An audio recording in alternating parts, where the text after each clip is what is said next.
G'day, Steve Morgan here from Australian Bass Tournament for the 2020 Costa BREAM Series. Big welcome to these guys back as the naming sponsor for a third season, I think now. And this is the season opener, as we always do, down in Gippsland Lakes in East Gippsland.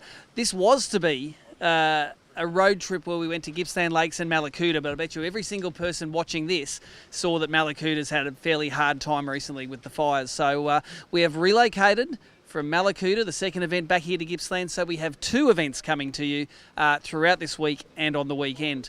My name's Steve Morgan. I have got Brad Hodges here with me, who was the winner of this event last week. We're going to talk to some pretty interesting guys this afternoon. I'm going to talk to Brad. I've got Chris Hickson here, fresh from his win at the Australian Championships for the Hobie Kayak Series. I've got Craig Ingram from Fisheries coming along as well, and a few of the other guys that are going to have a bit of a shot at it this weekend. You can see the weather here this weekend's pretty nasty. We are at the Meetung Hotel at the moment, and this is where the weigh-ins are going to be for all week. But Brad, today it's dead set nasty out there, but the weather's looking pretty good for this week coming, isn't it? Yeah, I suppose the next 2 days are not going to be like today. So it was quite interesting out there today. I think with the wind, I think it sort of moved the tides around a fair bit. So potentially, if you found fish today, they might not be there tomorrow. And if you didn't find fish, you might be in luck tomorrow. So it's an interesting thing, isn't it? Because I didn't even look at the tides, and I put on, I go, oh, it's high tide, and I was fishing down this end. But I reckon that's because the wind's blowing all the water to this end of the lake. Is that what happens? Yeah, well, I found that as well. The tide was supposed to be low at about 12 o'clock, and it was higher than a usual high tide. Yep. So I'm hoping tomorrow that when the wind drops out, the water will drop out too, and it should change something, because I need it to change.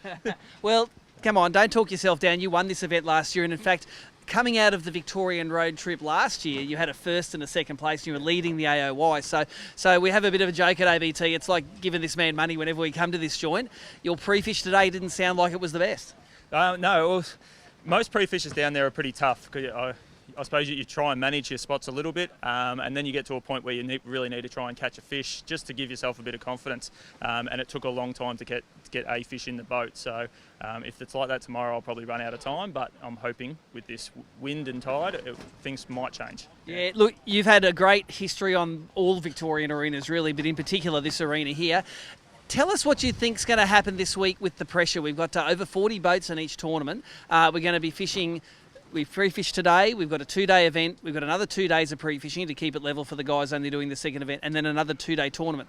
What I think is guys are going to have to get out of their comfort zone and go and find some new things and do some exploring on what is Australia's biggest bream arena. Yeah, I think that's probably the key right there, mate. This place is big enough to handle probably, a week of fishing, absolutely. And quite often you'll hear guys in the last hour catching fish, which tells you that the fish are probably not so much pressured, it's more so finding them. And when you find them and they're feeding, you're going to catch them. So yeah, you can get healthy in a real hurry in this joint, can't you? Yeah, absolutely. So always there's a handful of guys come back and said, had nothing at 12 and then had my bag at 15 minutes later. So there's potential out there. Historically, you need around 5 kilos a day to do well in this joint. Do you think it's going to fish up to its potential or a bit under? What's your prediction? But before I saw the water quality, I was thinking under. But then when I had a look at the rivers yesterday, just driving to the supermarket actually, and it looks really good. I think it's going to fish really well, particularly when this wind drops out. So. Yeah. Well, there you go. Let's go to a break from our naming sponsor, Costa Sunglasses. We're going to come back with some more talent after the break. If you're Mark Healy, you don't just live on the water, you live for it. You get up, get your shades, grab a spear, grab a boat, grab a friend. Okay, take a breath. Hold it. Hold it. Here, hold this. Go, go, whoa. All right, now find something to jump on. It's probably too high. It wasn't too high. Time to get going? Time to keep going. How's that feel? And now this is living. For those who need water to breathe, Costa Sunglasses. Well, there you go. Thanks for that, Costa Sunglasses, for being the naming bream sponsor again in 2020. And Chris Hickson, you're a Costa user, aren't you? And you also sell them in Manning River Marine. Indeed, yeah. I've been on the Costa bandwagon for about 3 years now, 3 or 4 years, and haven't looked back since. Mate, you have just come on a reasonable drive from St George's Basin. You were supposed to be having an Australian Championships just down the road here at the BEM. It got relocated, and come on, tell us how it went. Well, I'm pretty happy it got relocated because I ended up winning it. So I definitely wouldn't have won it if it was been at Ben River. But yeah, definitely feeling a bit weary now after the drive down and a pretty hectic day out there. You've done really well in the past here, and you tend to fish this joint running and gunning a lot. Like, you've got a few spots, but they're all a long way apart. Today wasn't conducive to running and gunning, but it looks like the weather's going to come good. How did your pre-fish go today? I didn't really get to pre-fish properly, to be honest. I like to pre-fish here when it's clear, calm, and I can see things. Yep. I don't like to go and catch them. I like to be able to spot them. I did have the new Humbird 360 on the front today, which definitely helped when you couldn't see them in the rough water with your eyes or with the Costas. But yeah, come tomorrow, I think it's just going to be, for me personally, cover heaps of ground and try and find some fish to be able to catch them. I think you always fish your best when you come in underprepared and you just wing it.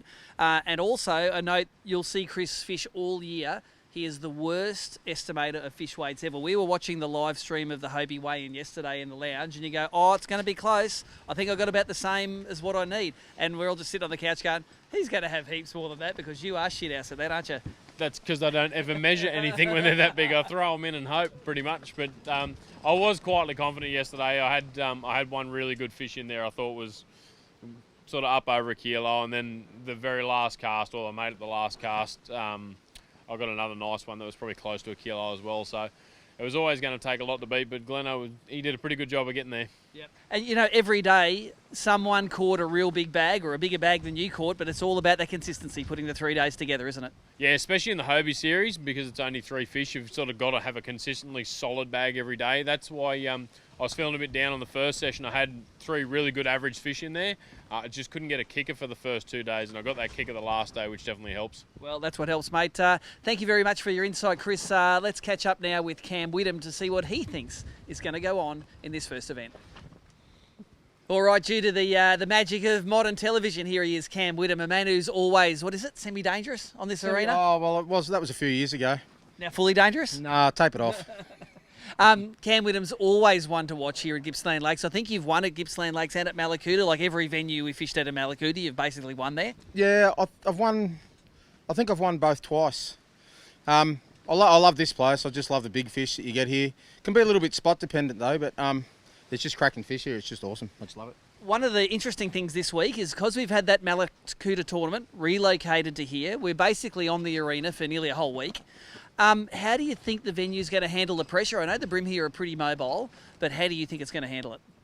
Well, it depends what happens with the wind. I think it's going to die down. So one good side or upside of today not being all that fishable was that there was a day less of pressure on a lot of the fish. Like I say, the problem with Gippsland is that it's very spot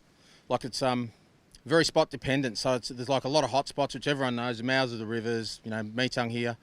The problem with it is that a lot of people hit those places early, and a lot of people won't have anywhere else to go, so they'll just continue to hit it. I think last year it tapered off really quickly on day 2. I don't know, it'll be interesting. Look, in the end, I don't think it matters, Steve. In the end, it's about the person that weighs the heaviest bag of fish after 2 days, irrespective of how many days we've had on the waterway. Well, everyone's be fishing for the same amount of time, so it's. I really enjoy tournaments where people that do their own thing and maybe try something different and it works for them. That's always a great story. Well, I guess. So I'm not going to do the Thursday pre-fish. That's only my choice, and it's going to go and do some other stuff. But I guess the good thing about the Thursday, Friday for some guys is that they'll get to places in the system that they maybe have never visited or maybe even wouldn't have thought about visiting. It might open it up, and you might see something completely different. Someone fishing Lake Wellington or the Avon or something like that, which would be cool. Awesome. Tell us what you think you're going to need to win this event. Typically, it's that 9 to 10 kilos. You think it'll hold up, this, especially for the first event? Look, I think it'll hold up. It really depends on the weather again, if you can get to where you want to get to. In saying that, I don't really know, mate, because I didn't get much of a look around like most people didn't. Invariably, though, it's a 9 or 10 kilo thing. If you give me, I'd like to think that, you know, someone's going to weigh over 10. I'd like it to be me, but nonetheless, even for the venue and the town and everything, just to have someone weigh 10 kilos would be awesome. Particularly that first event, it's a great chance. Yep. Well, there's some great insight there from Cam Whittam, a multiple event winner here on this location. We're going to come back to you with Craig Ingram from Vic Fisheries to get his opinion on how the brim swim around at this joint. If you're Will Flack, you don't just go fishing. You get up at 4 a.m., get your motor going. Get this motor going. Sun's up, shades up. Pick it, tie it, stretch it, haul it. Dang it. Let's try this school. Nope.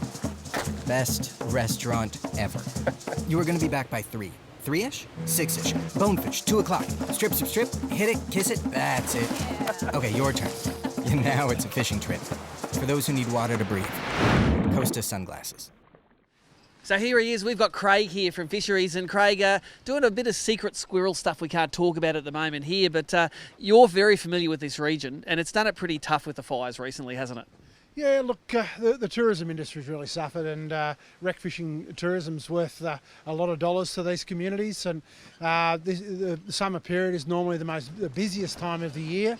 You know, like I've been talking to some of the tackle shop owners in some of the communities, and they've really had no one through the door for at least a month, which is the busiest time of the year. So, and what we know, I've had the pleasure of going fishing a couple of those estuaries over the last week. They're fishing out of their skin because there really hasn't been much pressure on them for a couple of months now. So as soon as they're open, we'd really encourage people to get back into those communities, support those local businesses who are really vital because, and as you and I both know, and that's why these tournaments are down here, these are some really great estuary fisheries. So, we really like to keep those businesses, that keep those communities alive, going strong, and keep our fisheries nice and strong as well. We have had a few of our guys sneak into the Bem River the day it opened the other day, and they said they caught about 100 fish for the day, not just bream but flathead, and they were throwing top water all day. So the fish, they seem to really respond to that lack of pressure. So literally there is no better time to visit East Gippsland and fish for bream, whiting and flathead than right now, is there? This is the right time. As soon as they're open and it's safe to go back, we're really encouraging people to sort of get back into them. And and as you know, there's been a number of tournaments that have been cancelled, and you've had to move. Yep. One of yours from Malakuta to here at Meetung.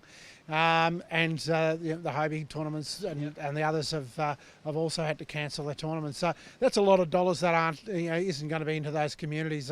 But they are really fishing well. I can vouch for that Bem River story. Yep. I was out there the other day, and it's pretty active, and there's some really nice fish to be caught. Well, we definitely haven't forgotten about Malakuta. Our second event here, the Z-Man round of the Costa BREAM Series, is all about raising funds for Malakuta. We're going to raise as much money as we can and send it directly straight to the community so they can put it to good use. Malakuta's been great to us over the years. The Malakuta Fishing Club do all the catering for us, help us release the fish. It's a great little community, and we're going to do what we can to see them get back on their feet. Spectacular. Yeah. One other thing you can check out. You can check out the Fishing for Fireys. Go to the website, Google it. Jamie McEwen's running the Rat Boat down here this weekend. $100 a ticket. You can win a fantastic trip fishing with 5 Queensland legends. You get flown there from anywhere in Australia, and each day you get tackle, special tackle to use with those guys. So it's not only fishing with 5 legends, it's a whole pile of awesome tackle to go with it. So check out that website, and make sure you check out www.abt.org.au. That's our website. We'll have the links to all of the live streams, the results, everything we do is going to be right there. So let's see if these guys can catch some fish this weekend, and thanks for joining us, Craig. It's always a pleasure.